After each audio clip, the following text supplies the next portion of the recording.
everybody. Welcome to the world of weather. I hope everyone was safe over the weekend. I hope everyone had a great holiday weekend. If you were on spring break, I hope you made the most of it.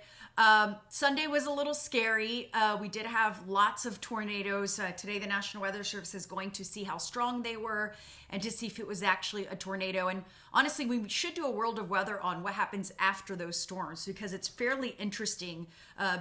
Brief background: the National Weather Service, they have to decide if it was really a tornado or not, because a lot of times we have downbursts or straight line winds, and those could be winds of 70, 80, 90 miles an hour. So those can be incredibly strong, and a lot of times damage isn't even from tornadoes. Everyone assumes it's a tornado, but it's actually straight line winds. So they have to go look at what happened, and they actually look at the direction that everything fell.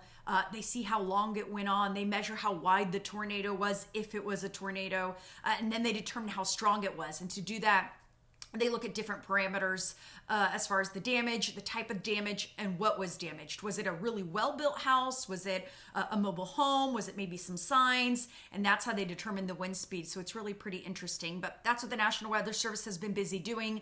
I hope everyone was safe and followed our cues, and maybe you were sleeping somewhere different on Sunday night. Maybe your mom and dad made you sleep in the basement or in a closet or in a bathroom. So that's good. So you guys were safe, and that's what you need to do in a situation like that where severe weather is likely, and that's what we were forecasting: likely severe weather, and that's what happened. So now the cleanup begins, and we are back to World of Weather. We took a little break yesterday because, as you can imagine, none of us slept. We were up all night Sunday night, so we needed a little bit of a break, but we are back. We are ready to keep you safe, to keep you informed, and hopefully have some fun as well. And we are learning about hurricanes today. In fact, I've devoted an entire week to hurricanes, and that's because I love hurricanes. I love tracking hurricanes. I love learning about hurricanes.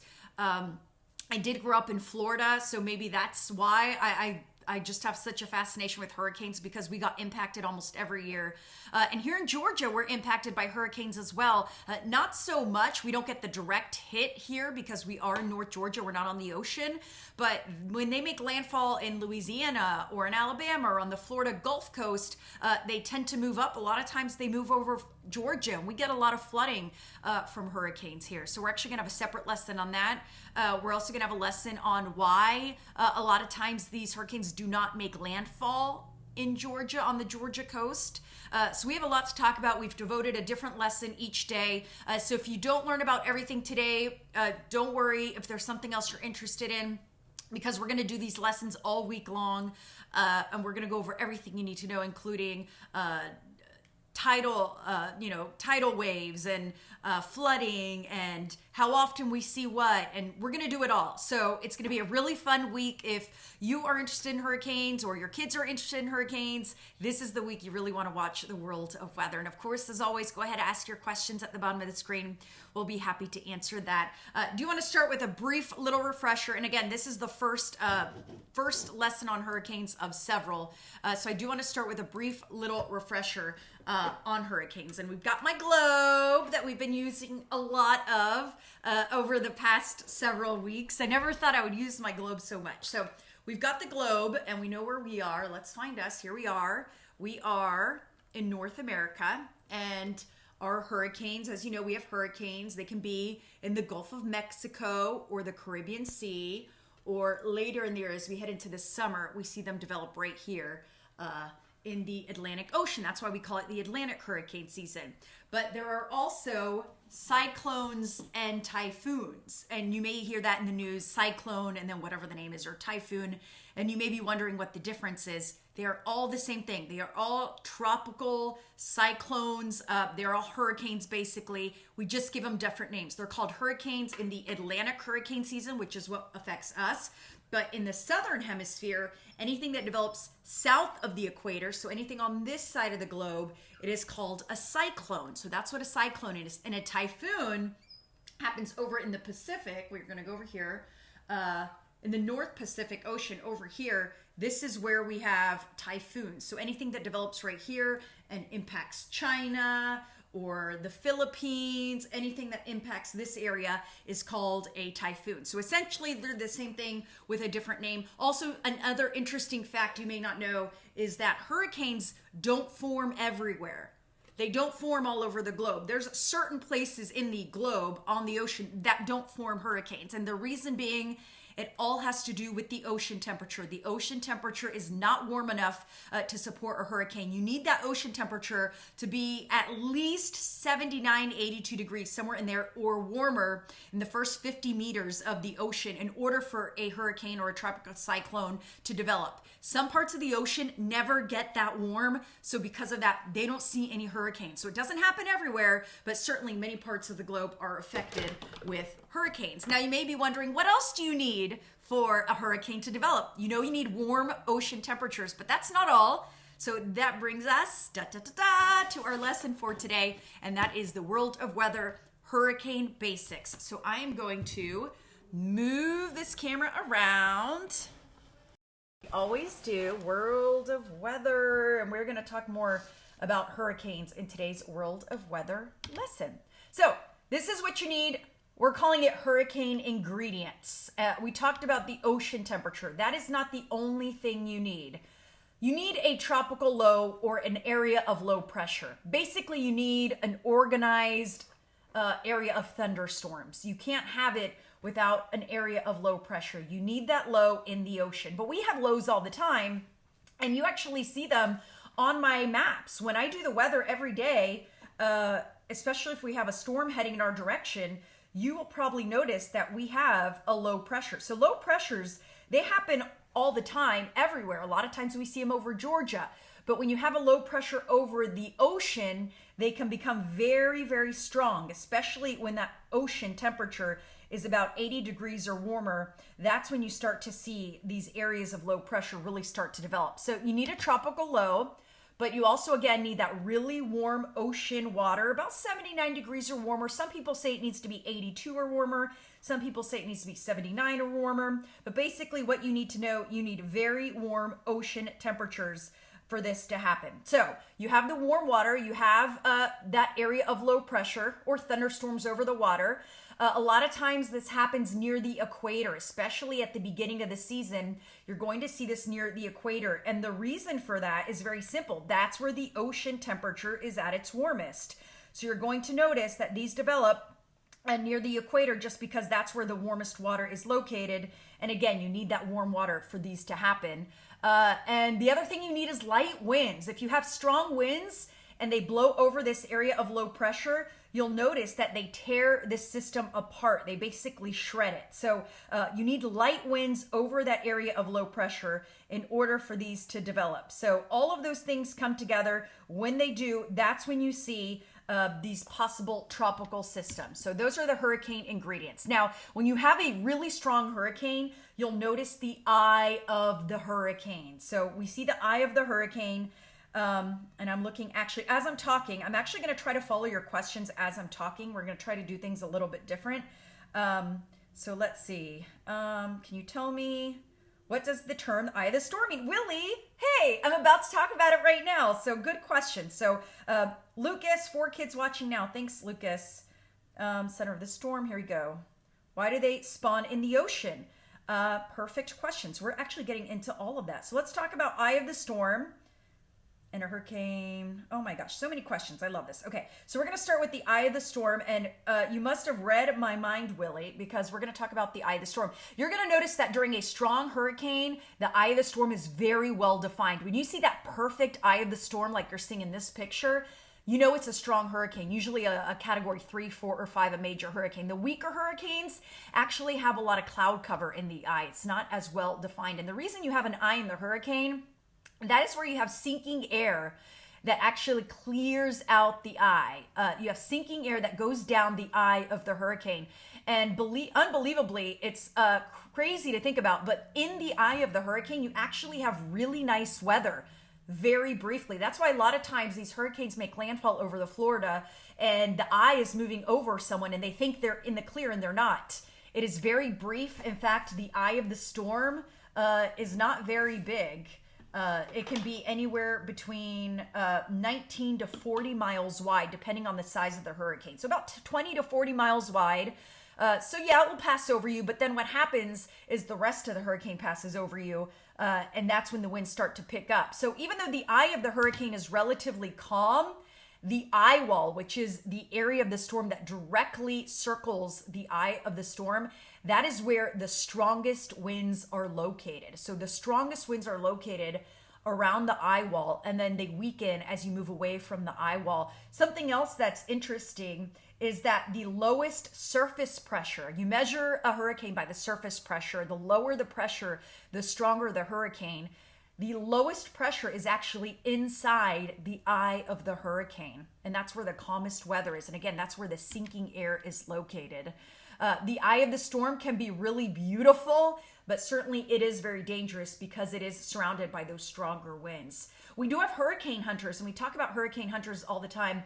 They're the ones that actually go and investigate the hurricane. A lot of times these hurricanes are in the middle of the ocean and very far from us. So we can't just send up weather balloons, or we can't use a lot of the weather instruments that we normally use. We actually have to dissect the hurricane from inside and from up in the air. So we actually send these aircraft, they're hurricane hunters, and they fly above the storm where it's safe.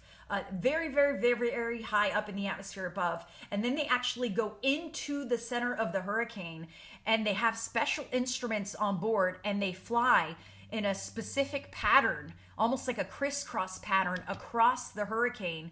And that's when they measure how strong the hurricane is. Without those hurricane hunters, we wouldn't know exactly how strong these hurricanes are. So certainly they do a lot to help us. Now, we did talk about the formation zones of the hurricane, and they form in different areas. So hurricane season starts June 1st, continues through November 30th. And where they form is very dependent on the temperature of the ocean. So it's going to form first in June, where the water temperature is the warmest. So you're going to notice as hurricane season starts June 1st, the first hurricanes will be over the Gulf of Mexico. That's where the water temperature is at least 80 degrees. That's why we get the hurricanes forming in June over the Gulf of Mexico. As we head into July, you'll notice the ocean water temperature starts to warm up elsewhere.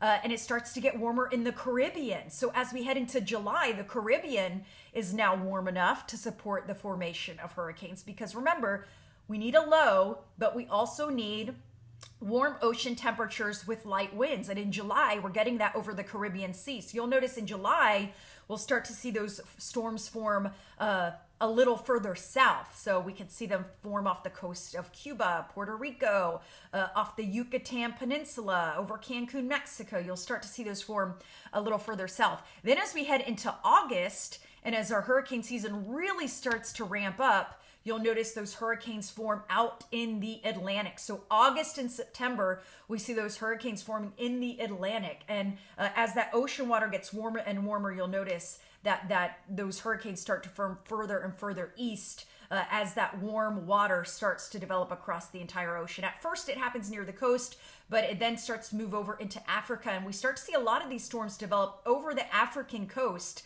before making their way into the southeastern United States. So that's when we start tracking those hurricanes for a long period of time. And again, that's because the water temperature is warmer out over the Atlantic the later it gets. Once a hurricane forms, we start to give it a category. Category 1 is the weakest. Anything above 74 mile an hour winds is a category 1 hurricane. That goes up to 95 mile an hour winds. A category 2, you start to see extensive damage with a category 2, anything above 96 mile an hour winds. Then we start getting into major hurricanes. Once it's a category 3, that is a major hurricane, and that is devastating damage. That's anything above 111 mile an hour winds. Category 4, 130 mile an hour winds, and then you have a category 5, which is anything above 157. We don't see many category 5s, but we do have them. You may remember Hurricane Katrina. That one ripped through New Orleans. That was a category 5 hurricane. Hurricane Andrew as well, very strong hurricane. Once a hurricane is strong enough to cause substantial damage, its name is retired. So we will never have a Hurricane Andrew or a Hurricane Katrina or even a Hurricane Charlie ever again. Speaking of names, hurricane names, a lot of interest in hurricane names. And this is our list for 2020 as we start our hurricane season. See if your name is on this list. Hurricane names start with an A and they go in alphabetical order. So they go Arthur, this is for this year, Bertha, Cristobal, Dolly, Edward, Faye, Gonzalo, Hannah, Isaias, Josephine, Kyle, Laura, Marco, Nana, Omar, Paulette, Renee, Sally, Teddy, Vicky, and Wildred. And there's a couple things you're going to notice on this list. First of all, you may recognize one of these names. That's because the World Meteorological Organization, they're the ones that come up with these names, and they have a list. And they have a list every 6 years. So they have a list for 6 years. Then after 6 years, if a name, if it wasn't a terrible storm that caused a lot of damage, they will reuse the name. So for example, I recognized Hannah. I recognize Omar. These are names we've used before. Faye. So they will reuse weaker names every 6 years. But again, a name that is catastrophic, that caused a big storm, they are going to retire. So that's why every 6 years you may see a new name. Something else you may notice is that they do not have names that begin with certain letters. They do not use Q, U, X, Y, or Z. They do not use those names. And again, it's just because there's not many names that start with Q, U, X, Y, or Z. So they don't even put them on the list. Something else you'll notice that in even years, they start with men. On the odd numbered storms. So they're going to start with a man's name in even years on the odd storms. So the first storm, that's an odd name. We're in 2020, so it's an even year. We're starting with a man's name, Arthur. And then we go back and forth. Bertha is a girl, then a boy, then a girl, then a boy, then a girl. So we go back and forth between girl names and boy names. And depending on the years, whether we start with a boy name or whether we start with a girl name. So those are all interesting things that maybe you didn't know about hurricane names. Something else, and you may ask this, what happens after you've gone through the whole 21 names on the list? Doesn't happen often, but it has happened before. Usually we don't have more than 21 names in a year, but when that happens, we start going to the Greek alphabet. So then we'll have alpha, beta, gamma, delta. So we go to the Greek alphabet once we've run out of names. Something else interesting is that before 1979, we only used female names. All hurricanes only had female names. And back in 1979, they started adding boy names to the list. So that's relatively new since 1979, within the last 40 years here, that now they have girl names and boy names to the list. So that is everything you wanted to know about names. Here's today's trivia question for April 14th.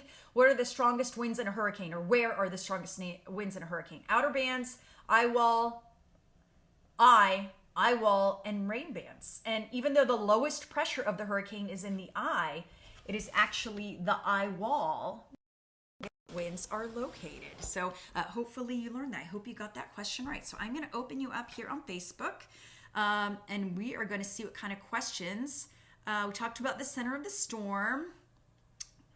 Why do they spawn in the ocean? And again, you have an area of low pressure, and the ocean water is fuel for a hurricane. The hurricane, the low, basically feeds off the ocean temperature. So they reform only over the ocean because that's where these systems have the fuel to form. Once these hurricanes make landfall, once they move onto land, they weaken instantly. They weaken very fast, sometimes even faster than you would expect. And that is, again, because they weaken. They need that ocean temperature to fuel the hurricane. Without it, they just really fizzle out very quickly. Let's see. Is a water spout. So we talked about a water spout. A water spout can be in a hurricane, but a water spout and a tornado are the same thing. So a tornado over the ocean is called a water spout. So water spouts can come with hurricanes because hurricanes do produce a lot of tornadoes, but a water spout is actually a tornado that's over the ocean. Let's see.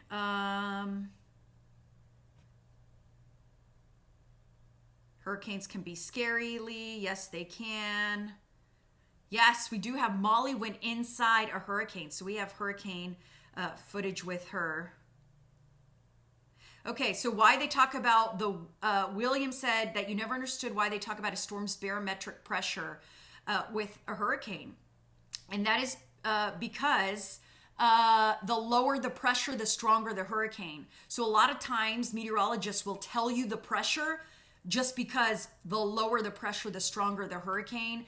And you're right, a lot of people don't really understand that. So that's why we do it in categories a lot. We say category 1, category 2, category 3, because it's easier to understand. But basically, the lower the pressure, the stronger the hurricane. And then you said, thought the majority of hurricanes formed off the coast of Africa. And that's true, they do in the later months. In August, September, they form off the coast of Africa. But you'll notice this year, start to notice in June and July, we don't have nearly as many hurricanes. The season starts off really slow, but we tend to see them form closer to land where that ocean water is warmer. So that's what you'll start to notice. And those are things that we just didn't pay attention to. And now that you know, you'll start to notice it and you'll be a lot more fascinated in hurricanes. So yes, Williams, ours is June and November. That is the Atlantic hurricane season. He's asking, does that mean the Southern hurricane season? So depending on where they form, the different hurricane seasons form at different times. So for us, it's June through November. But for the Pacific and for the Southern Hemisphere, they have different hurricane seasons. So it's really fascinating. Let's see. So I think all of these questions are pretty much answered. Yeah, worst weather is in the, Brad, you're right. The worst weather is in the front right quadrant of the hurricane. And we actually have a lesson on that. So I'm glad you mentioned that. And if we didn't answer everything you're interested in, I promise we are going to do it this week. We have a lot more lessons coming up. I see there's a lot of interest in hurricanes. I am fascinated in hurricanes as well. So I'm glad you are as well. And join us the rest of the week because we have much more coming up. Tomorrow's lesson is, here, let me close this out and see. Tomorrow we are talking about hurricanes in Georgia. So tomorrow we're talking about hurricanes in Georgia, when they get affected, why they happen, why they don't necessarily make landfall as much as they do, let's say, over Florida. So we're going to talk about all of that. Then we're going to talk about storm surge. We're going to explain what storm surge is. We're going to talk about last year's season, what happened when they formed, what happened with 2019. And then after that, we're going to go in depth in hurricanes. So we have a lot to cover over the next several days. Make sure you join us. I'm so glad you joined us today. I hope you're having a great Tuesday. And I will see you tomorrow at 1:15 for another World of Weather. Everyone have a great day and stay safe.